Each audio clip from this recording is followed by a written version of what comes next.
Hi, I'm Adrian Kent. I work here in Cambridge in the Department of Applied Maths and Theoretical Physics. And I'm going to talk about information and how 20th century physics, in particular special relativity and quantum theory, allow us to control information for cryptography. It allow us to make perfectly secure cryptographic tasks that we can't make secure otherwise. I'm going to try and do this without any equations or maths, so I hope the spirit of the ideas will come through without too much technical detail. Good evening, ladies and gentlemen. Welcome to our third lecture in this year's Darwin College Lecture Series, where the theme, of course, is isolation, something we're not experiencing tonight, I'm delighted to say. So far, those of you who've been with us earlier will recall we've had Christine van Rambecki unravel the mysteries and riddles of Persian poetry to reveal the consequences of escaping or not escaping solitude. And last week we heard from Amy Nethery about the harrowing experiences of isolation for asylum seekers in Australia. If you missed those lectures, you will regret it, but you can see them on YouTube, on our YouTube channel. Alternatively, of course, you can buy the essays based on those from the bookstall at the back on your way out today, or indeed from Amazon online. To give our third lecture in this series, I'm delighted to introduce Professor Adrian Kent. Adrian is a professor of quantum physics at the Department of Applied Mathematics and Theoretical Physics here at the University of Cambridge and a fellow of Wolfson College. He's also our Director of Studies in Mathematics at Darwin College, and among many other distinguished positions he holds, the most fascinating one I thought was that he's a founder member of the Foundational Questions Institute. His research spans a whole series of things: the nature of physical reality, the properties of quantum information in space-time, and many other areas. As we all know, some things do need to be isolated and kept unseen by others. Not so long ago, it was considered impossible to achieve secure communication, irrespective of the measures used to protect information. But in 1999, Adrian was the first to develop a method that enables unconditional security during information transfer. Indeed, Adrian's the sole inventor of a patent on a way of providing authentication, which, unlike passwords, cannot, even in principle, be forged. Given that he's a quantum physicist, it's not surprising that his invention relies on the fact that information cannot travel faster than the speed of light. In the strange world where a property can only take discrete values, Adrian is qualified to explain how privacy can be respected. But alas, he may explain further that the guarantee vanishes if new laws emerge to challenge the foundation of knowledge. So, please join me for what I think will prove to be a fascinating lecture entitled The Closeting of Secrets. Adrian, please.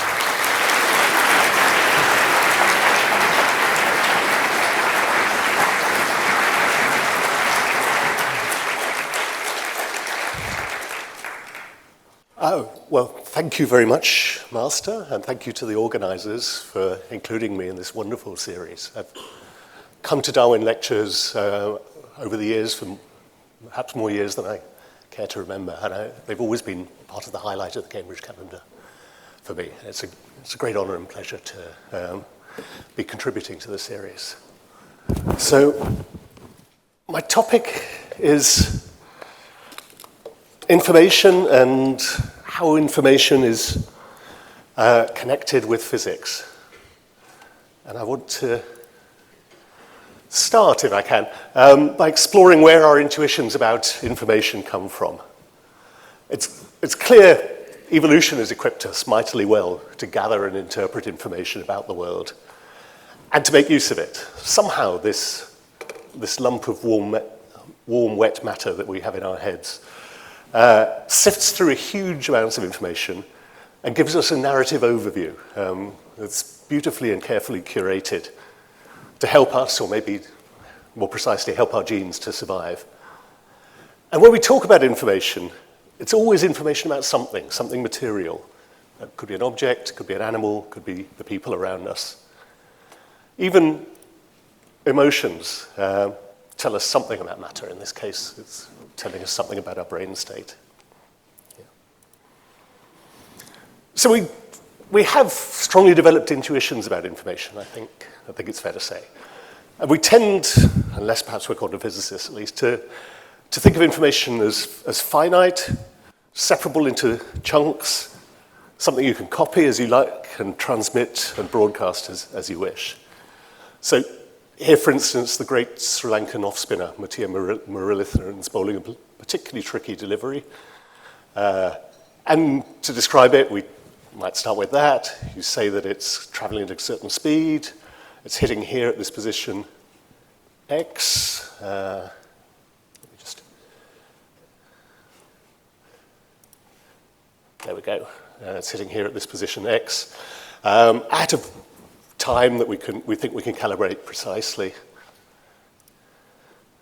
And it's kind of natural to think of information as chunkable. After all, that's how text works. We put together letters and digits into words and numbers that carry pieces of information. And even when we're representing stuff on the microscopic level, we often use a sort of text. We use symbols that represent chemical elements and bonds between the elements. But all those intuitions, all our intuitions about information are, if you think about it for a minute, they're really intuitions about the physical world. And so they're contingent on the laws of physics.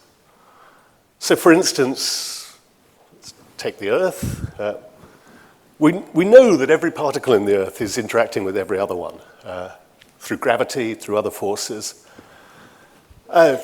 Without going into the details, it's easy to imagine that those interactions could leave some perhaps very strong trace, so that every particle carries all the information about the entire planet. And if that were true, we wouldn't be able to describe the Earth piece by piece in the way we tend to. We'd have to describe all or nothing.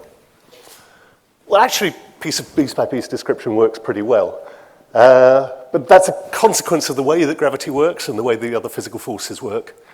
And it's not, if we press, it's not actually completely true. Quantum physics tells us that some features of any composite system like the Earth can only fully be described holistically. What about their other intuitions? We routinely think of information as almost by definition something you can copy. We used to have scribes to copy information. Now we have smartphones.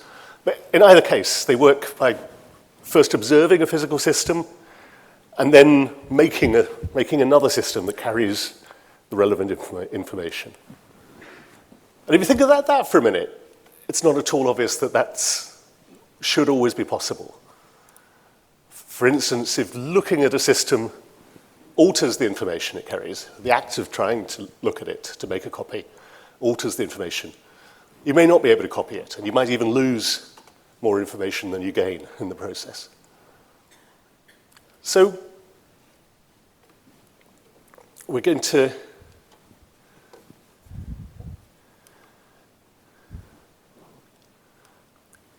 see that, indeed, exactly that happens for microscopic systems. So I'd ask you, please, to hold on to that thought for a while, and I'll come back to it.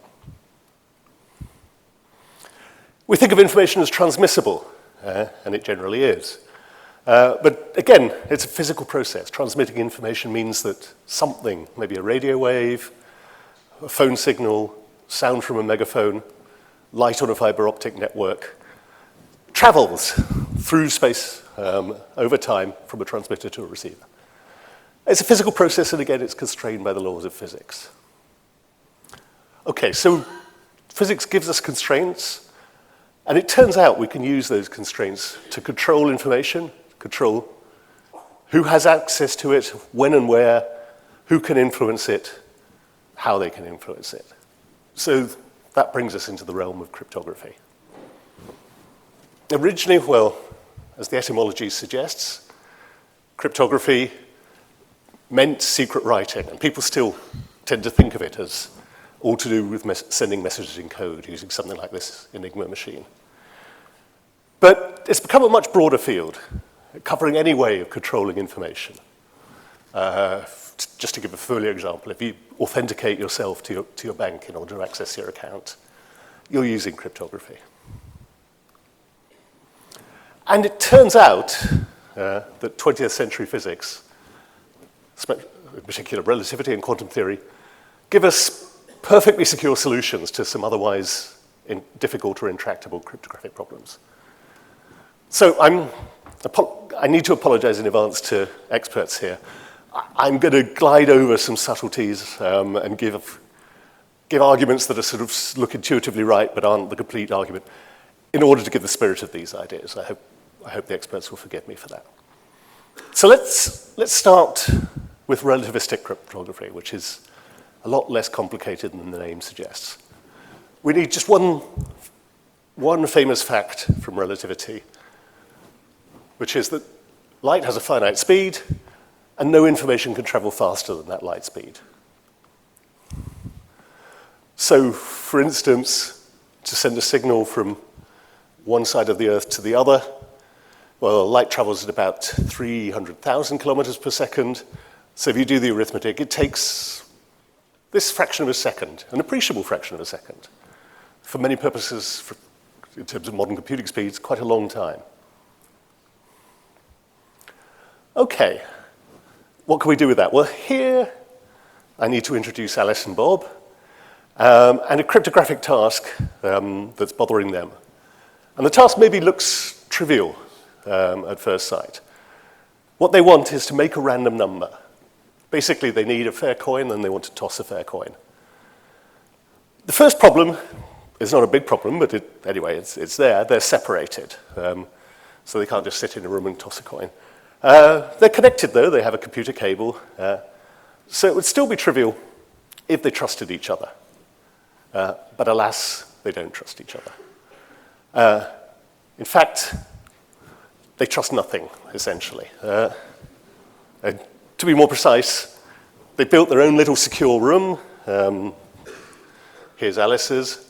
They trust the devices inside their room, and they trust themselves and their own brain, but literally nothing outside the room.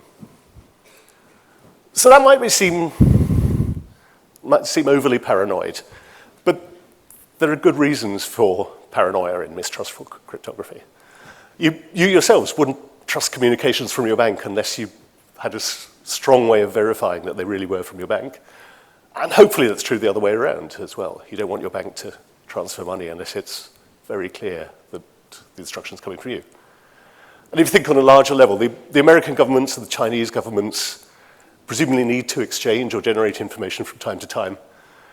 But they surely assume that the other party is going to spy and cheat whenever and wherever they can. So they rely on working from within something like these secure rooms, and they need to find schemes that allow them security based on no assumption except that they trust what's inside the room. Okay, so they don't trust each other. So Bob maybe opens the conversation, and he kindly offers, he can do the work, I'll toss a coin, you can watch me over video. Alice is not going to buy that. Alice worries that the coin could be biased. She worries that Bob could have pre-recorded himself tossing a coin twice with two different results and then choose to show the one he wants. So she's not going to accept that as a solution. And of course, exactly the same is true the other way around. That doesn't seem to be a very promising approach. So Bob could make another proposal. Let's use a third party.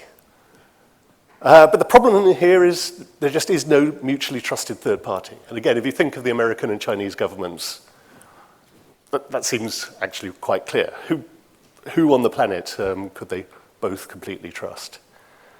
Unless Charlie is under Alice's control, inside her own secure room, she won't trust him.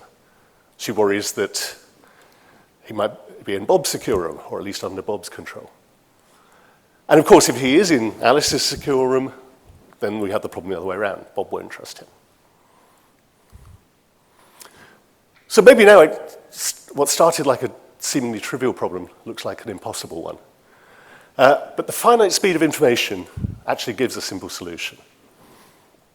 So how does that go? Well, first, Alice and Bob toss a coin. Each of them tosses a coin, here and here, in their own secure room. So at least they can trust those outcomes. And then, what do? They send their results, and they have very, very good clocks. So these are very precisely timed, and they're sent from different bits of their lab. So Bob's is sent over here, Alice's is sent over here. And they're timed in such a way, and they can only do this because of the finite speed of information, but they're timed in such a way that each of them knows that the result they receive, for instance, the result Alice receives up here, has to have been sent by the other party before the other party learnt the result that they sent. So Alice knows that the B that she gets from Bob, which is a 0 or 1, heads or tails, has to have been generated before Bob knew what she sent to him. And if you think about distances and times and the finiteness of information, it's clear you can do that. And now they combine their results into a single coin toss with using this little formula. I think these are the only equations in the talk.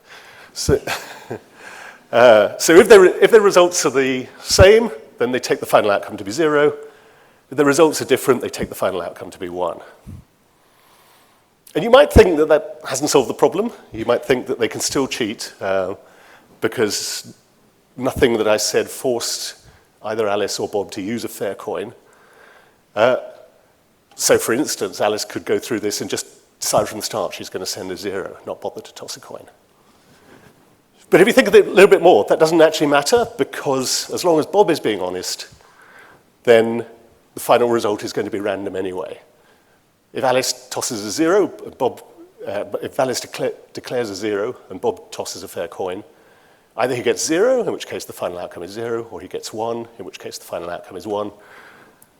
If his coin was fair, then the result is genuinely random. So what this scheme is achieving is protecting an honest party, could be either of them, against a cheat, a dishonest party. And that's the best you could hope for. That's always the aim of mistrustful party. If they both try and cheat, well, too bad. That's really their problem.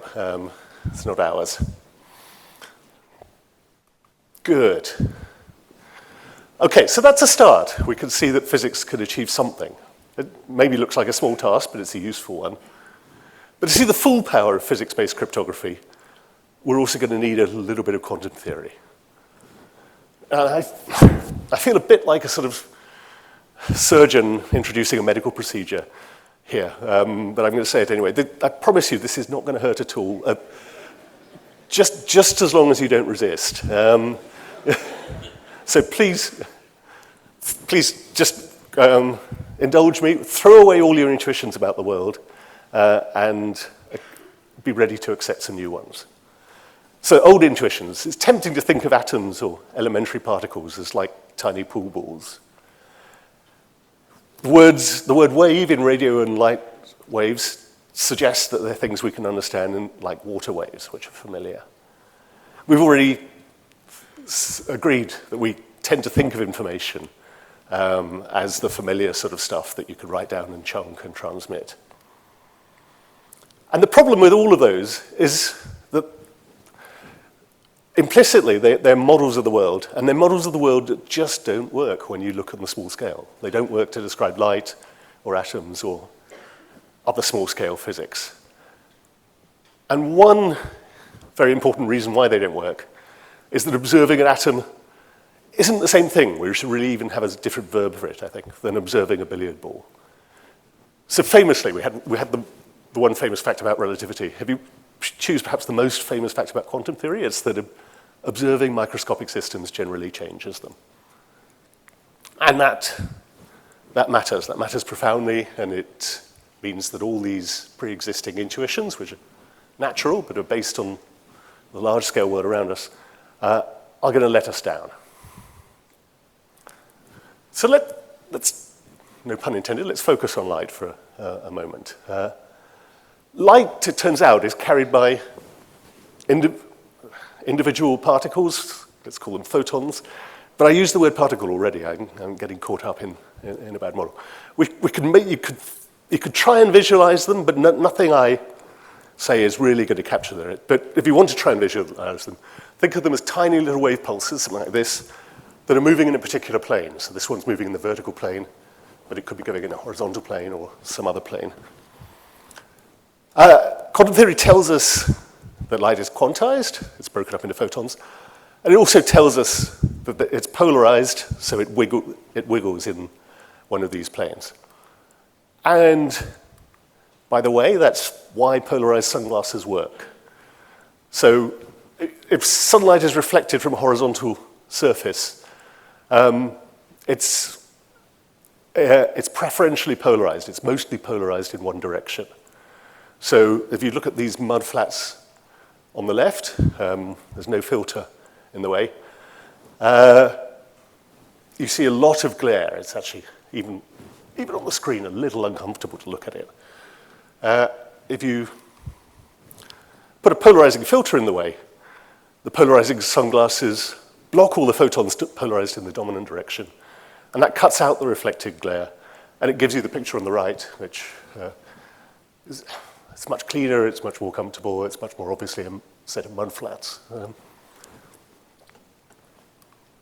Okay, and a good way of thinking about the filter is to think of it as something like this, a set of strips that are arranged all in the same direction.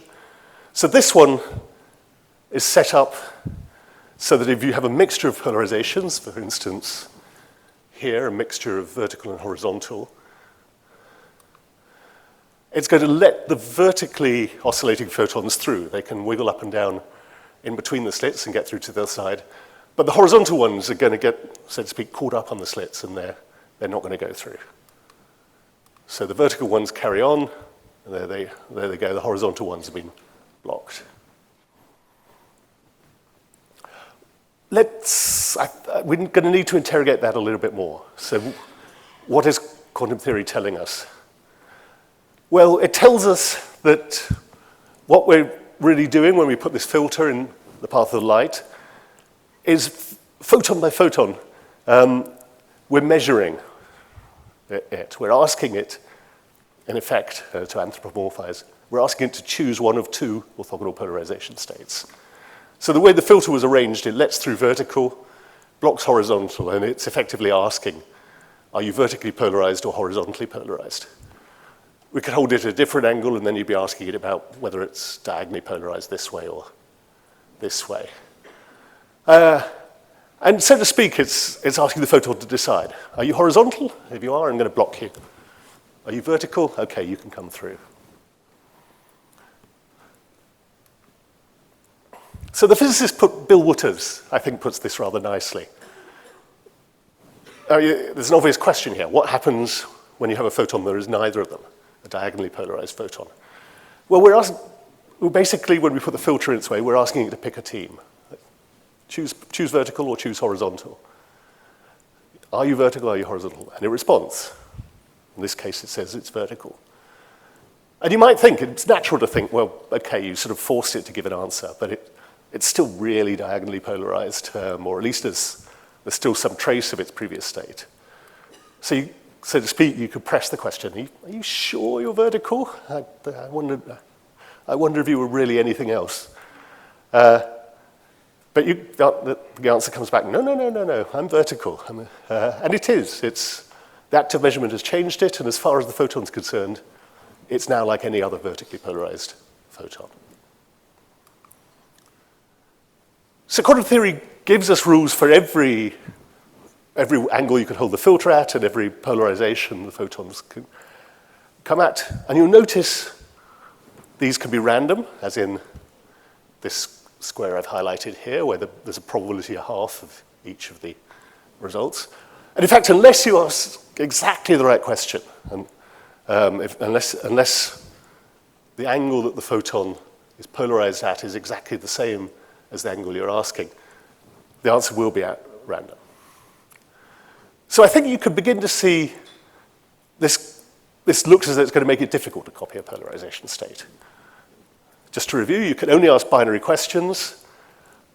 The answer you get doesn't tell you what the state that you're trying to copy is. It gives you a different answer. It has to make a choice. And in the process, you destroy the original state. So in some sense, you're actually worse off afterwards. Okay, you can go beyond that. It turns out it's very simple to prove that a machine that copies photons like this, so it does vertical, it does horizontal, it does diagonal. That's really what we're asking. How does one build a machine like that? Well, I'm going to spare you them. Just 2 lines of mathematics are enough to show that if quantum theory is correct, even just for the 3 states I described, the machine cannot be built.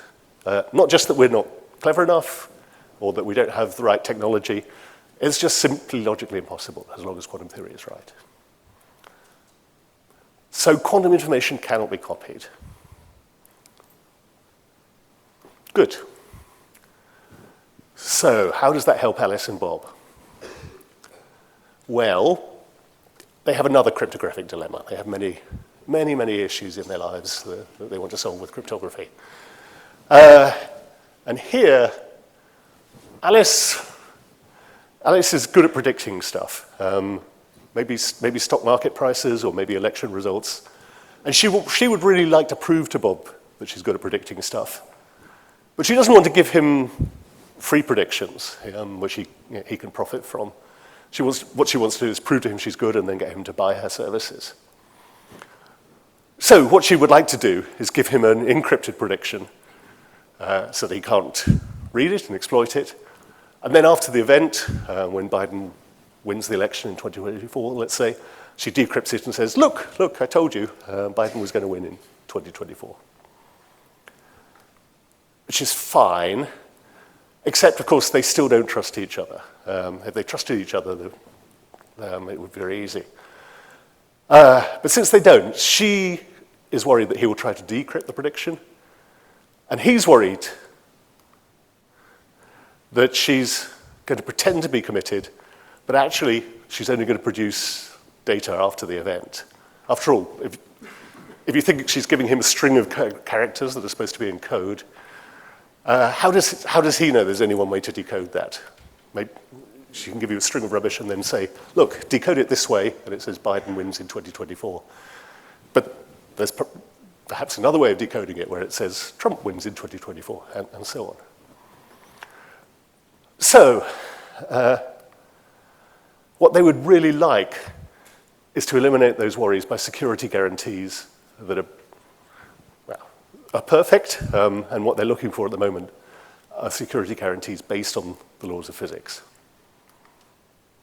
Let's just illustrate the issues with a protocol that is sort of based on physics, although not fundamental physics, and it is clearly not secure, but something that people could try. Alice writes her prediction down.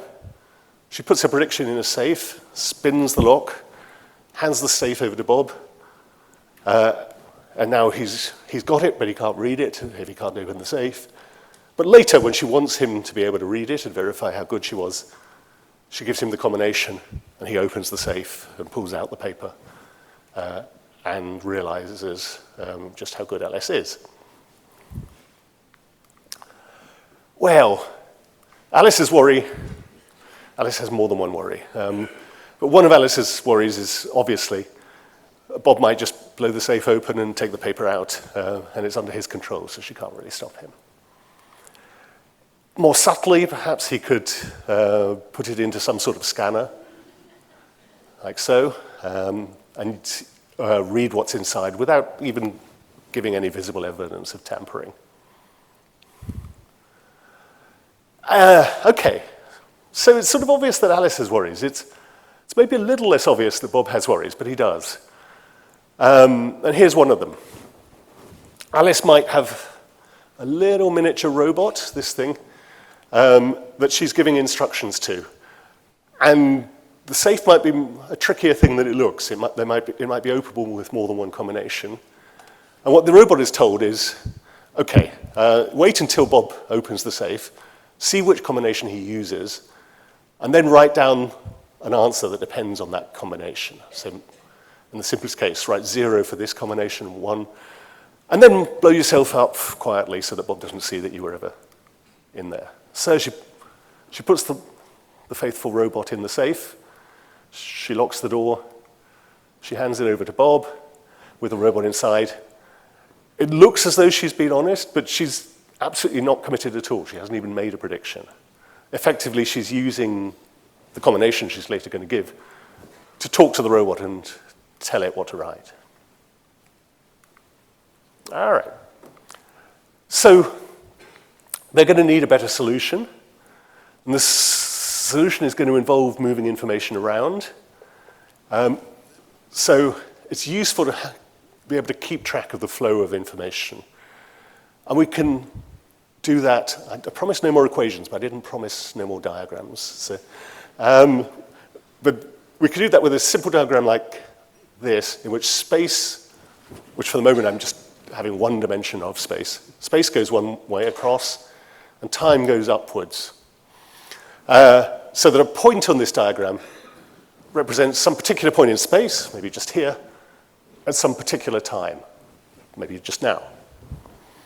And light travels at a fixed speed. So light rays go like this or like this in one dimension.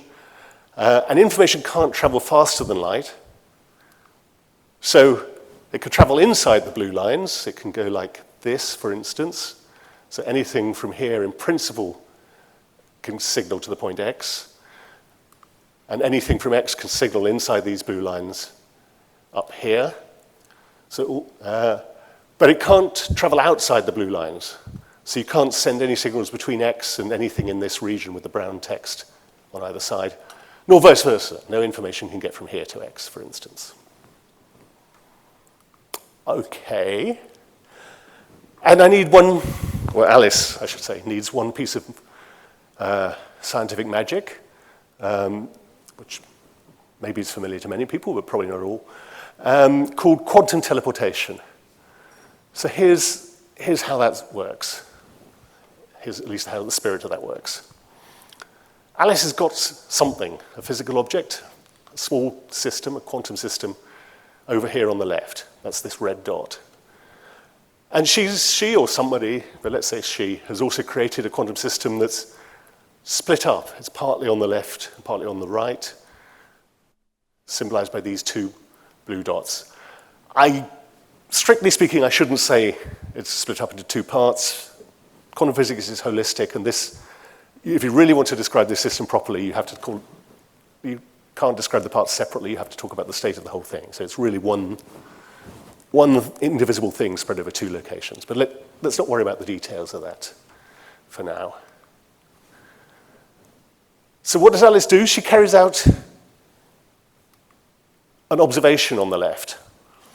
It doesn't seem very productive, but that's what she does. And that destroys the quantum information here. So the red thing that she wants to actually send somewhere has disappeared. She does get some, she carries out observation, so she gets some result.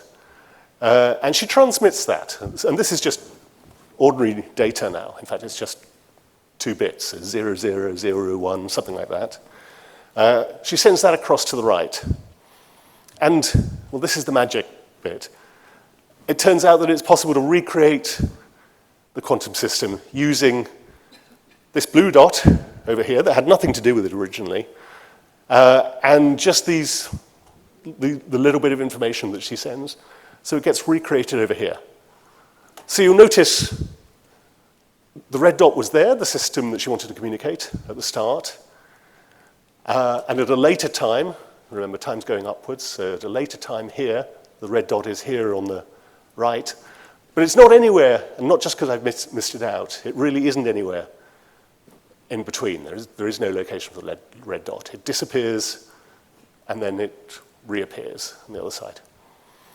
So this really is quite close to Star Trek-like teleportation. It's as though we've got a teleporter sitting here, and the red dot disappears there and reappears somewhere else. At the long term, and we might be talking billions of years, I don't know, for the technology. But the long-term dream is indeed something like Star Trek teleportation. So an astronaut teleports from the teleporter down to a receiving station on the planet. So even in this dream, it's not quite as good as Star Trek, because you do need a receiving station. You need stuff over here. You need some matter to recreate the astronaut from, and you need equipment to do it with. But it's still pretty magical. The reality doesn't live up to the dream, but, well, it's still pretty impressive to my mind. We can teleport the information in a single photon, and indeed, it's even been done from ground to satellite. So the photon started here, ended up here, over 1,000 kilometers or so. It doesn't work every time. Sometimes you lose the photon or it comes out in the wrong state. You might not want to get into a teleporter just yet, but it is still, to my mind at least, an amazing technological achievement. All right, we're almost ready to solve Alice and Bob's bit commitment problem, but I need one more thing. They're going to send information around, and they're going to need somebody to do stuff with the information, at least collect it and hand it over. So they really need agents in different places. So I want to think of them not anymore as individuals, but as teams. Here's Team Alice, and here's Team Bob. And let's be clear about the rules here. Mistrustful cryptography allows you to define what you think is secure. So Team Alice, in this vision, all trust each other. They're all working together, they all trust each other. No way do they trust anybody on Team Bob or anybody else, but they trust each other. And likewise, Team Bob. They're all happy to collaborate with each other and confident they'll behave. Okay, and now we are ready for a secure bit commitment scheme. So what's going to happen here? Well, we start at some point in space and time, maybe just here, just now, for instance. Bob has made a polarized photon. He's got a light source and put a filter in front of it, and photons come through. He knows what way he was holding the filter, so he knows the polarization. But Alice doesn't, and he certainly isn't going to tell her. But he hands it over to her, or transmits it to her, and this is the simplest case, she's going to commit herself either to a 0 or to a 1. If she wants to commit herself to a 0, she teleports it to the left, so that it goes from this point here to this point Q0, and her agent collects it there and gives it back to Bob's agent, who's sitting right by Q0. Bob's agent knows what the state was supposed to be, so he can check that it's the right state, and if it is, he accepts that Alice really was committed to a 0. Why does he accept that? Well, we'll discuss the security in a minute. And if she wants to commit to 1, she does exactly the same thing, except that she teleports it over here to the right, to this point Q1, and her agent here, so indeed we need at least 3 people in Alice's team, her agent here returns the photon to Bob's agent here. So if we put all that together, we've got a simple set of rules that cover the two cases. Either the thing ends up here and then it gets handed over, or it ends up here and it gets handed over. Why is this good? Why is this secure? Well, remember first, Alice can't copy the photon. Quantum information can't be copied. So what she can't do is make collect it. What she'd like to do but can't do is collect it at P, make 2 copies, send one here, teleport, let's say one here and the other one there, and then decide which one she wants to hand over, depending whether she wants to reveal a 0 or a 1. But she can't copy it, so she can't do that. But also, another thing she might like to do is send it doesn't really matter, but let's say send it to Q0, and then if that turns out to be the wrong place, if she wants to reveal a 1, send it across to Q1. But these are light rays, and information can't travel faster than light. So if anything she sends from Q0 would go like this up the diagram. It wouldn't arrive at this location much later. So she can't send it from point Q0 to point Q1. And so that way of cheating is also ruled out. You need a little bit more work to go from those intuitions to a security proof, but it is provably secure. So what they mean is that Alice is forced to choose. Is she going to teleport to Q0 or Q1? And she's forced to choose right at the start, at this point P, where she gets the photon. And that's what we wanted. Alice is committed right from the start. She doesn't have any time to change her mind. She has to know what she's going to predict right from the start. There's, to my mind, something a little bit Zen-like about this, because Alice actually gives Bob nothing at all until the end of the protocol. She commits herself to him by the information that she didn't give him, if that makes sense. And I guess it does make sense, because that's what the protocol is saying. What about Bob? Well, remember we decided that Alice could teleport the photon, either from here to here or from here to here. And the teleportation destroys it here and recreates it only here or here, depending which way it goes. So there's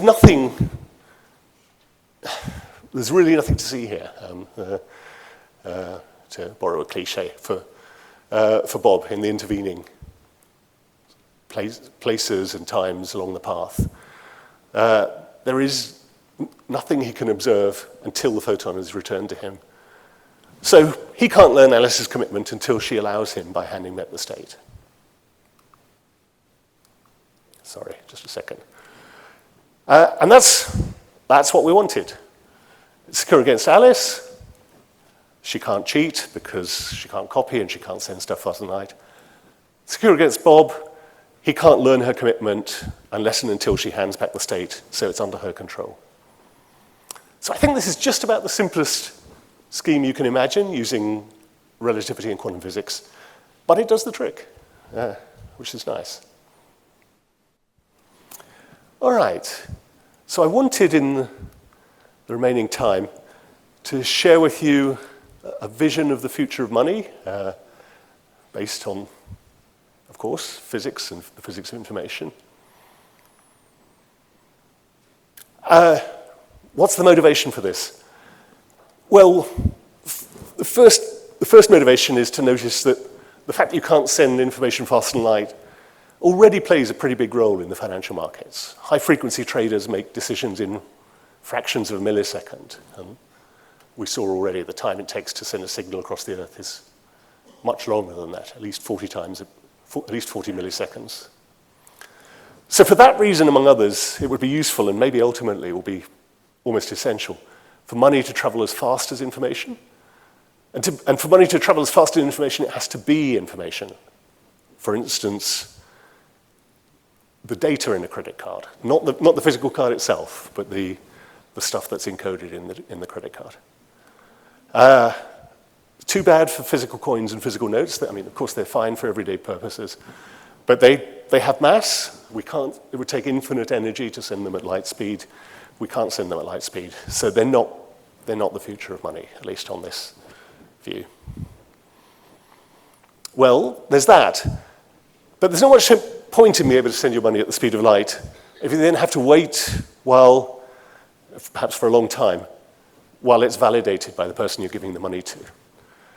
So ideally, you want the money, which we've decided has to be information or data, we want it to be instantly verifiable wherever it's presented. And those issues only become more pressing if the distances get larger. If we have a financial network that includes Mars as well as Earth, there'd be something like a 12-minute delay in validating on average. And that would begin to get annoying even for quite banal purchases. Even when we colonize the galaxy, the delay would be around 90,000 years or so. And that would lead to this sort of conversation. So here on the left we have astronaut Alice, and on the right we have an alien sales being. And Alice would like to refuel her rocket tank, hands over her data. The being's really happy to oblige, but it just needs to cross-check across the galaxy to make sure that her credit balance is fine, and she hasn't spent the card, spent up to her limit elsewhere. And that involves probably unacceptably long and even expensive delays for Alice. Okay, now I hold my hands up. I grant you, devising money that's suitable for galactic colonization, it's possibly not the most pressing problem facing humanity right at the moment. Possibly, I will concede that. But it is good to have a long-term plan, and besides, the issue is already there with high-speed trading and other things on Earth. So I think we need to start thinking about it. So what we would like is, I would argue, is money that guarantees all three of these properties at least. We want the instant verifiability. You want the money to be validatable when it's presented without all these delays for cross-checking. But you also, and there's a tension between these, but you also want a guarantee against double spending. It shouldn't be possible to spend the money or spend on your credit card both here and here at the same time. And I think you also fairly clearly want user privacy. You don't want the bank to know in advance what you're going to do with your money and where you're going to take it, where you're going to spend it. So physical money fails on the double spending criterion, among others. It can be forged, at least in principle. Credit cards can be duplicated, so they also fail on the double spending. So we need something new. And happily, there is a very elegant solution, which was actually first presented in the very, very first paper on quantum cryptography by a physicist called Stephen Wiesner. This is him much later. It's an interesting story in that he submitted the paper to a journal in 1973, and like many really creative and interesting ideas, it was flatly rejected by the journal as trying to connect to obviously unconnected fields, and clearly nonsense. And his worldview wasn't one in which scientific publication was super important. So it actually took until 1983 before it was, an encouragement from other colleagues before it was published. But anyway, it was. And here is the idea of quantum money. So really, I already said money should be information. Really, quantum money is pure information. But it's easiest to think of it in the form of a banknote.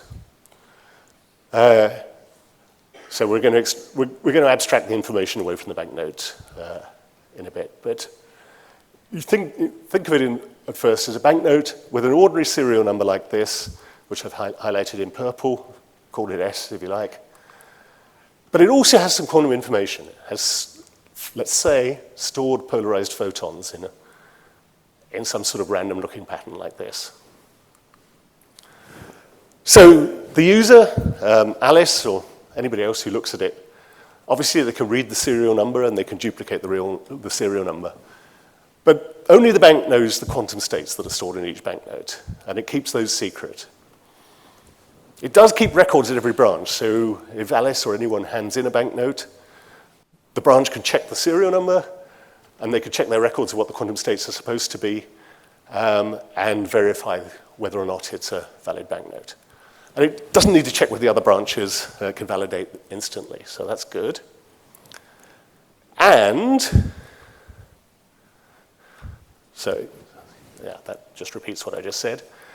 And then the other crucial thing, because Alice can't copy the quantum information, she can't forge these banknotes. She can make another note with the same serial number, but she can't make another note with the same quantum states. Again, a full security proof needs more work, but the statement is true and the intuition comes from what I just said. Okay, so great. Wiesner's quantum money has all the features you want. It ticks all the boxes. Instantly verifiable because all the bank agents have a list of the valid notes. No double spending because you can't forge it, so you can't copy the quantum states. User privacy, well, for instance, Alice can just teleport the quantum states around. We've already seen that nobody can tell what's happening between one end of a teleportation and another. There is a glitch, or at least a little piece of bad news. Wiesner's quantum money, the crucial feature here was that we had quantum states stored. It requires, in other words, it has long-term quantum memory. People are certainly working on that, but if long-term means minutes or longer, it's pretty much beyond current technology, and it's likely to be very expensive and cumbersome even when we have it. Sad, as maybe Donald Trump would say. Good news, though.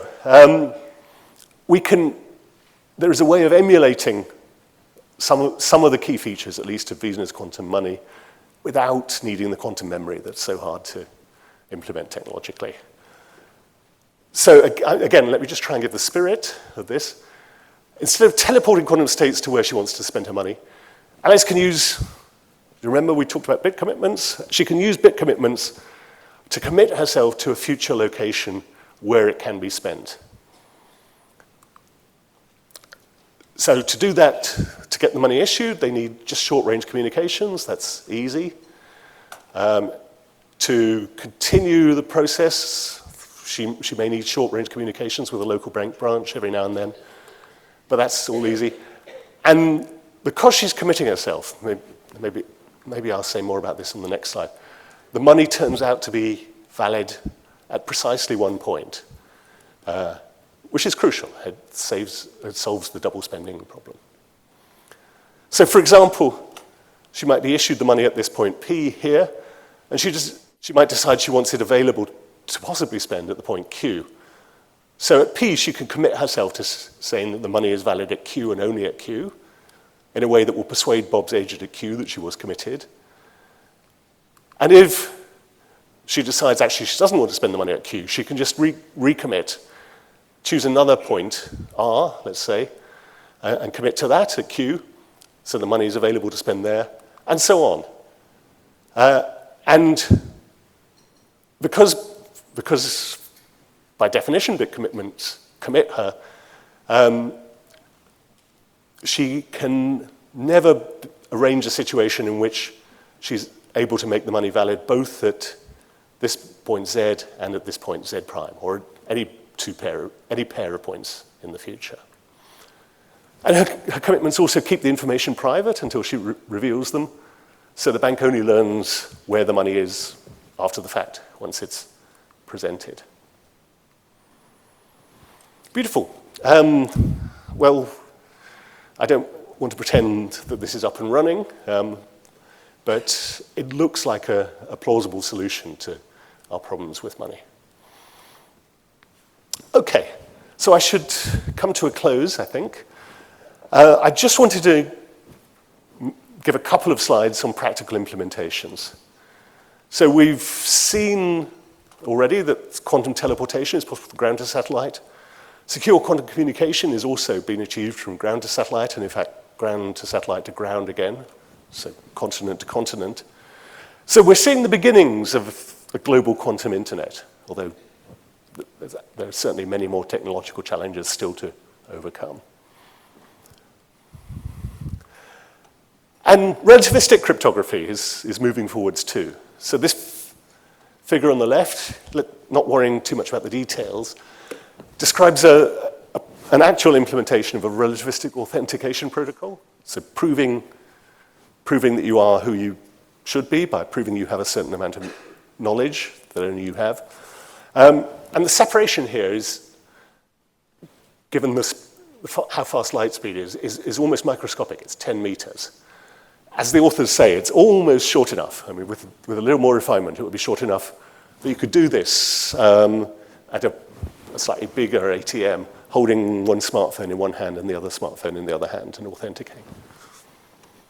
On the right, we've got a setup that implements part of the quantum money emulation scheme that I described. We're hoping there will be an implementation of the full scheme, perhaps later this year.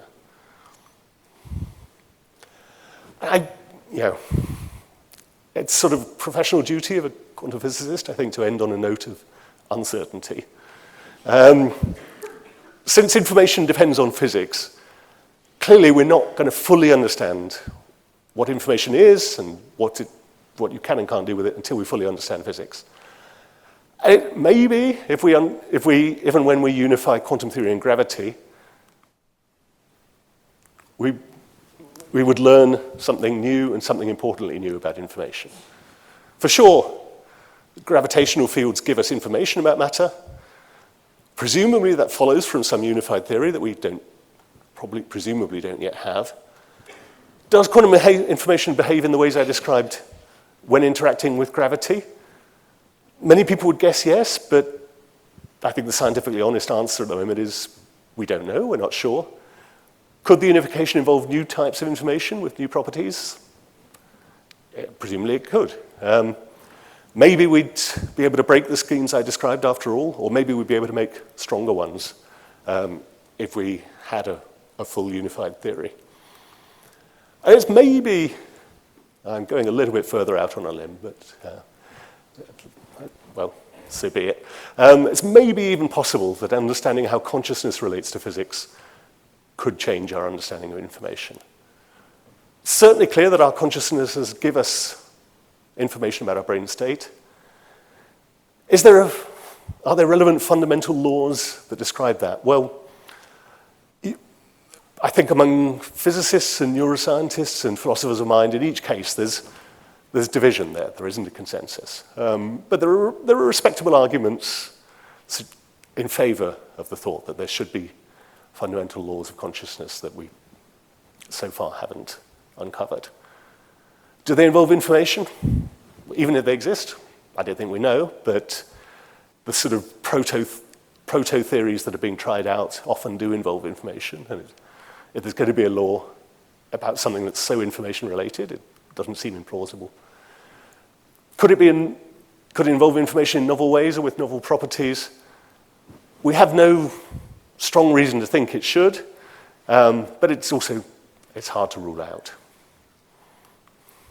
So perhaps we'll find out the answer to these questions that are beyond the frontiers of current knowledge in a future Darwin lecture series. But for now, I'd just like to thank Alice and Bob for creating so many interesting problems. And thank you all very much for your kind attention. Thank you.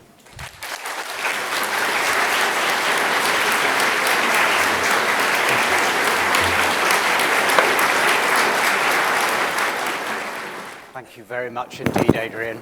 And now we're joined by Dr. Stephanie Ullman, who is a research associate at Darwin College and also at the university's Centre for Research in the Arts, Social Sciences and Humanities, to reflect on Adrian's talk, just briefly. Thank you, Master. Yes, tonight Professor Kent has introduced us to the complex yet fascinating field of quantum physics and shared with us a very timely approach to isolation, namely the isolation of information. We have been given an insight into the captivating quantum world and how, for example, it becomes impossible to forge banknotes because quantum information cannot be copied. Professor Kent has led us into the world of cryptography and the concept of secrecy in the day and age of big data and rapid communications. The importance of safely transferring money and keeping our conversations hidden from unwanted eavesdroppers is nowadays surely evident to most, if not all of us. I'm not a scientist myself, and was admittedly a little intimidated by the task of reflecting upon a topic that appears so far removed from my own field of work. But upon closer inspection, quantum physics and the philosophy of mind and language seem more tightly connected than they appear at first glance. As a linguist by training, I study the forms and functions of language and how it is used by people, while quantum computing is primarily concerned with using quantum mechanics to process information. However, in this day and age, the use of language and the computational processing of information are becoming increasingly intertwined. In fact, many forms of communication these days would not be possible without the advances in quantum computing.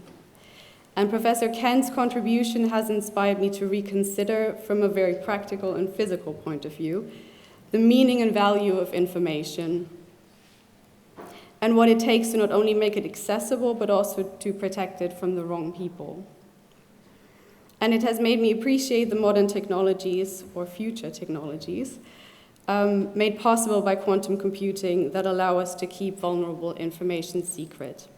So I wish to thank Professor Kent for his immensely compelling lecture and for making this complex topic accessible to humanists and non-scientists like me.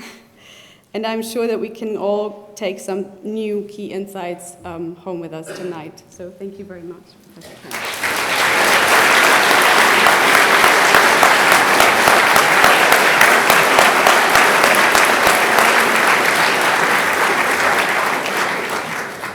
Thank you, Stephanie. Thank you both. And if you didn't follow every single word of this, you can, of course, buy the book online via Amazon, or indeed as you're leaving.